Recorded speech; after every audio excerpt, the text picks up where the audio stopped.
Thank you for taking the time out of your day to attend this rally to express openly your concern for what children are being taught in PA schools today and for engaging, putting your concerns into action.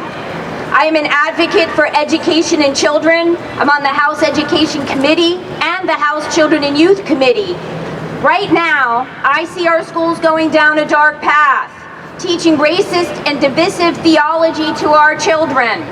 That's why, along with my colleague, Rep. Diamond, we introduced House Bill 1532.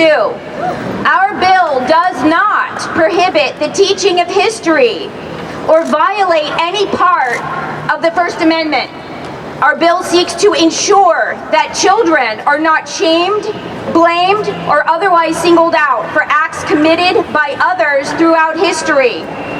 It's no small wonder that the state wants to fund this theology through the social and emotional learning line item. The legislature's constitutional mandate falls under Article 3, Section 14 of the Pennsylvania Constitution, which says, "The General Assembly shall provide for the maintenance and support of a thorough and efficient system of public education to serve the needs of the Commonwealth." At the end of the day, the question we as legislators need to pose on CRT, JEDI, DI, SEL, whatever the state wants to name it or rename it, is, does this theology interwoven throughout Pennsylvania curricula serve the needs of the Commonwealth? No!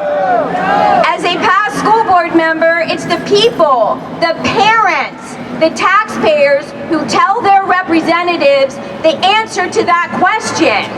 A new poll out suggests that the answer to that question is a resounding no. This theology does not serve the needs of this Commonwealth. The people don't want it in our schools, yet the self-appointed elites who wrote it and our president are issuing grants to put it in as many schools as they can. Tell me, how does critical race theory serve the state education needs or your child's needs? Does it instill knowledge that is true, faith, family, citizenship, ambition and hard work, determination, perseverance? If you follow this theory, how does our state look? Will it open up opportunities in our cities? Or does it create victims rather than freedom-loving Americans? And what does this theory say about loving your neighbor and the virtues and values that have stood the test of time? Nothing. The theory uses discrimination to combat discrimination. It uses racism and sexism to combat racism and sexism. Have these ever benefited mankind? No. And there is no resolution to this theory. It is a continual subscription, void of Christianity, espousing perpetual guilt. I again ask, does critical race theory serve the needs of this Commonwealth? No! Our U.S. Constitution was modeled after the Pennsylvania Constitution, yet this theory threatens its very existence. Allow me to paraphrase Congressman Crenshaw when he recently explained that the left wants to tell our children how bad America is and how we must change it, while the right wants to teach our children that we are not perfect. No nation is perfect. No person is perfect. We are all sinners. And we take our true history, good and bad, just like most American families today, and we move forward as one. We do not move backwards. Many of our great past leaders, black and white, like Abraham Lincoln, Frederick Douglass, Ulysses S. Grant, and Dr. Martin Luther King Jr., embraced our historical teachings and our Constitution. So now we are going to allow a few elites from higher ed institutions and the New York Times, without shredding an ounce of pain or passion for this country, tear it apart through indoctrination of our children because they think it's time to change it to their idealistic liking. Does teaching our children that the color of their skin matters more than the content of their character in the best interest of our Commonwealth? No! Is it in the best interest to teach that some children won't be able to move forward, to have the same opportunities as others, inherently and systemically, so we segregate them in class to show of hands, or seating arrangements, or apologies, or making defund the police posters out of cardboard, or any other crazy notion a teacher may come up with as a means to an end? I don't think it does serve our needs, and it pains us all to see what is happening in public education as a result. Parents are considering pulling their kids out of public education. C.S. Lewis writes in The Abolition of Man that educational propaganda is an abomination. These writers continue to clamor for the very qualities they render are impossible. Telling kids that they are inherently bad is completely the opposite of what education has been trying to instill in our children after a decade of anti-bullying programs and inclusivity efforts.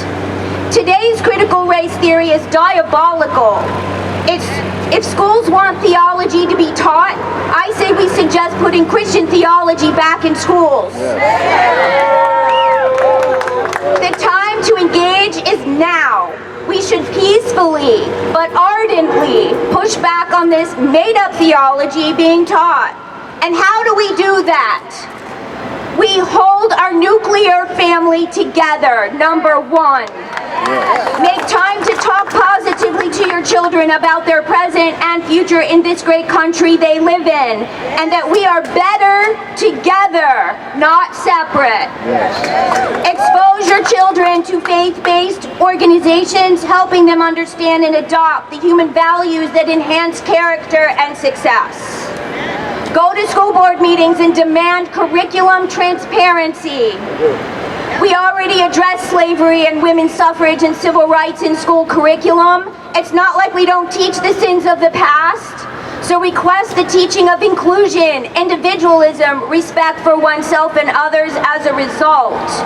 Schools can't go wrong teaching Dr. King, who was victorious against segregation, and he did it through nonviolent means with respect for all human beings. Critical race theory certainly does not set anyone free at last. Request moral literacy as a solution. Dr. Bennett, the Secretary of Education under Ronald Reagan, wrote in his introduction to his Book of Virtues, if we want our children to possess the trait of character we most admire, we need to teach them what those traits are and why they deserve admiration and allegiance. If nothing else, let's agree to act to shape our children's moral character, as Dr. King taught us, and engage our Department of Education, our school solicitors, school boards, and administrators to replace critical race theory, which does not serve the needs of this state, with something that does. Thank you all for being here. Yeah.